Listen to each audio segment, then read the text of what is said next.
Coming up, a story that started with a request from the Perry County coroner and ended with a family connection. The owners of a Whitley County business are looking for answers after someone steals a piece of equipment worth thousands of dollars. And some college students take time out of their summer break to lend a hand to their neighbors dealing with the aftermath of devastating flooding. Dedicated to Eastern and Southern Kentucky, this is WYMT Mountain News This Morning. Good morning. It is 6 o'clock on Friday, June the 14th. I'm Will Puckett. Thank you for tuning into Mountain News this morning. Well, it's a chilly start to your Friday, so add an extra layer as you go out the door. But all in all, it's going to be an absolutely gorgeous day, so let's bring Brandon in. And Brandon, the next couple days, nice. After that, not so much. Exactly. I got Harlan County Relay for Life tonight over in Harlan, and this may be one of the coolest relays we've had in quite some time over there. So a nice night to be out doing anything. Come see us at Huff Park tonight if you're so inclined. Let's take a look at what's going on across the region this morning. US 119, Whitesburg, Pine Mountain, all quiet. As we head out the first part of the day, we're going to see daylight coming right here in our last shot. There it is. All right, let's move on to visibility. We're seeing lots of dense fog in some of these valleys, so be careful of that this morning. Harlan Airport showing less than a mile there visibility. We're seeing fog also in a lot of areas too. It's including McKee, Hazard, and in Whitesburg. Temperatures anywhere between 45 and 52, but still dropping in some areas, and that's a bit between 5 and about 15 degrees cooler than it was this time yesterday morning. 12-hour planner for today. Lots of sunshine, but temperatures only getting up into the mid-70s. Low humidity, low dew points makes it feel almost like a perfect afternoon. So get out there and enjoy it. Rest of the forecast on the way here in just a few minutes. Will?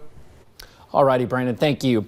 Well, it all started with the message from the Perry County coroner. They were looking for any family of an 80-year-old man who had died at a local nursing home and no one had claimed him.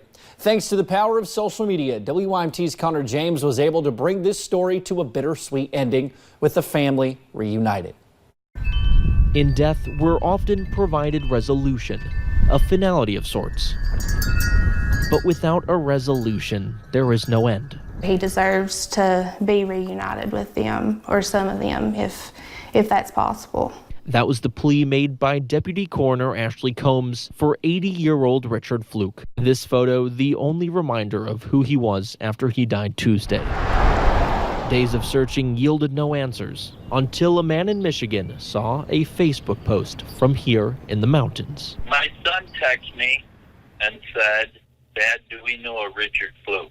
And I said, yes. That man on the phone is Richard's nephew, Bart. We weren't the only phone call he made.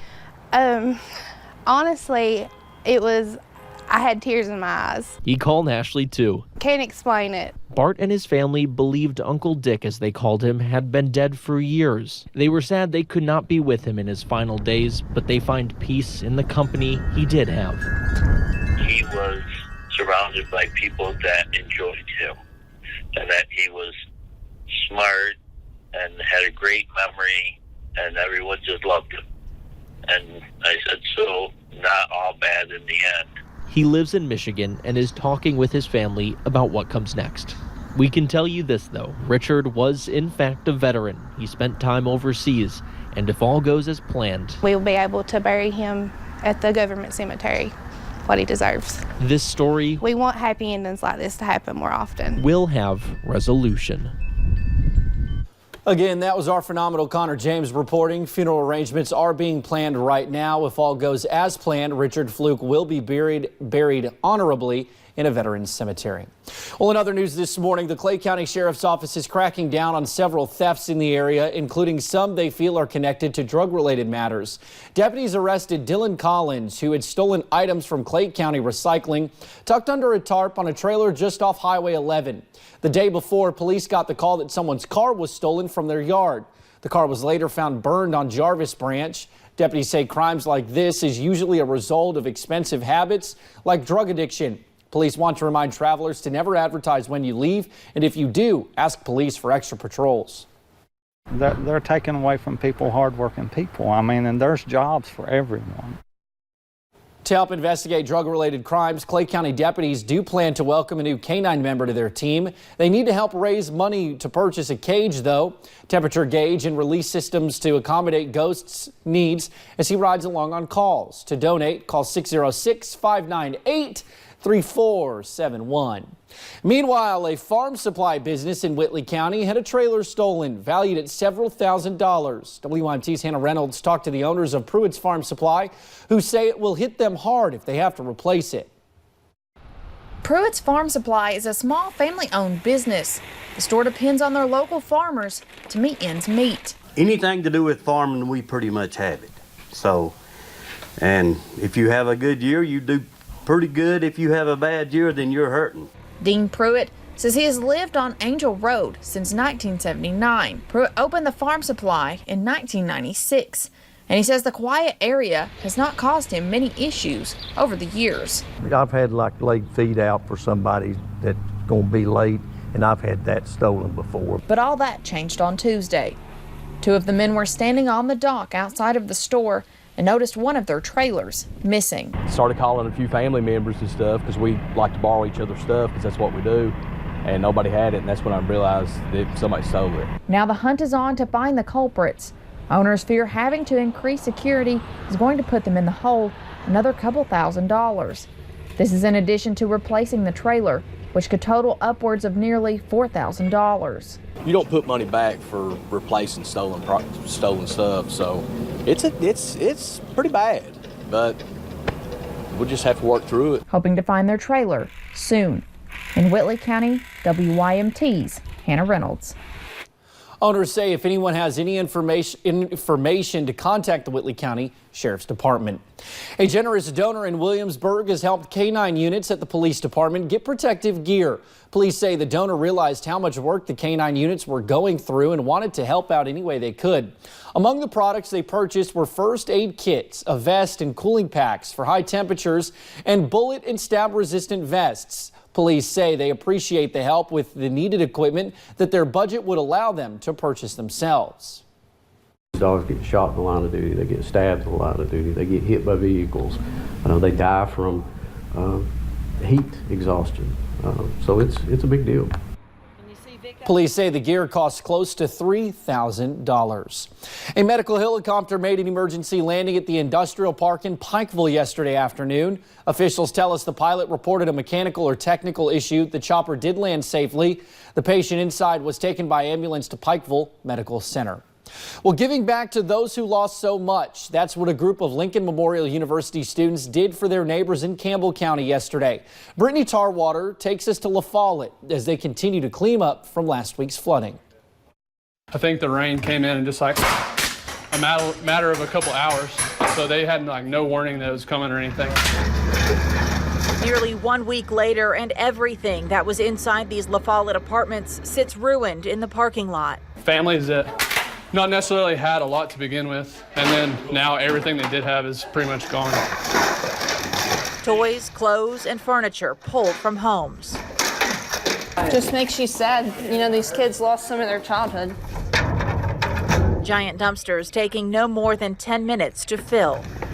The Southern Baptist Convention Disaster Relief Unit, TEMA, and other volunteers across East Tennessee lending a hand. Little tiny shoes. Lincoln Memorial University offered its physician's assistant students the option to go to class or clean up. More than 90 of them showed up to help. Kind of do like they said demo day, like you see on TV when people are getting their houses redone. But I mean, these people didn't want to get their houses, tore down or the place they lived. So it's just really, really sad. The flooding seeped into homes before families had the time to pack their belongings. The Campbell County Mayor's office tells us boats were sent to rescue the people who lived here. La Follette Mayor Michael Stanfield estimates damage to structures and streets to round out to more than $20 million. I know these people. They've worked hard all their life to try to accumulate something. Then one night a storm comes through and takes everything they worked so hard for. It's so sad. In other weather-related news this morning, 2 people are dead after being struck by lightning near Pittsburgh. It happened yesterday afternoon in Mount Pleasant Township. First responders say the man and woman were struck as storms moved through Mammoth Park. A park official said the two were on an island part of a lake in the park. Their names have not been released. Well, from storms to heat, the record-breaking warmth led part of the pavement on 4th Avenue in Seattle to buckle. Take a look. The road peaked at least 1 foot off the ground. A woman crashed her car when she drove over the hump in the road. Engineers say the city in the Pacific Northwest has a lot of older pavement and the roads don't have a lot of room to expand when it gets hot. Crews spent the rest of the day trying to level and patch the buckled road.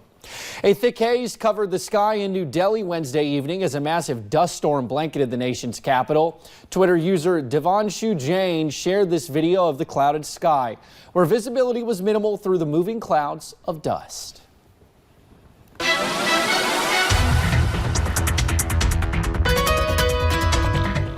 Could you imagine seeing that coming towards you? That'd be a scary sight, wouldn't it? Let's take a look at what's coming toward us today, and not a whole lot of action on the satellite and radar this morning, not even really cloud cover as we head through the 6 o'clock hour. We're going to continue to see that trend. Today, we're also going to continue to see some patchy, dense fog, so be careful of that as you hit the roads this morning. Temperatures, don't think we're going to make it at Jackson to that record low of 48, but again, a lot of spots in the mid to upper 40s this morning, so again, bundle up as you head out across the area, across the state. 46 Tri-Cities, 51 Paducah, 51 also Louisville, 47 in Cincinnati, and 48 in Charleston, West Virginia. 75 today, chilly early, and then sunny skies later on. Will? All righty, Brandon, thank you, sir, and thank you for joining us on Mountain News this morning. More news is on the way. This Father's Day is especially precious for one California man. I'm Chris Martinez with how a rare triple organ transplant saved his life.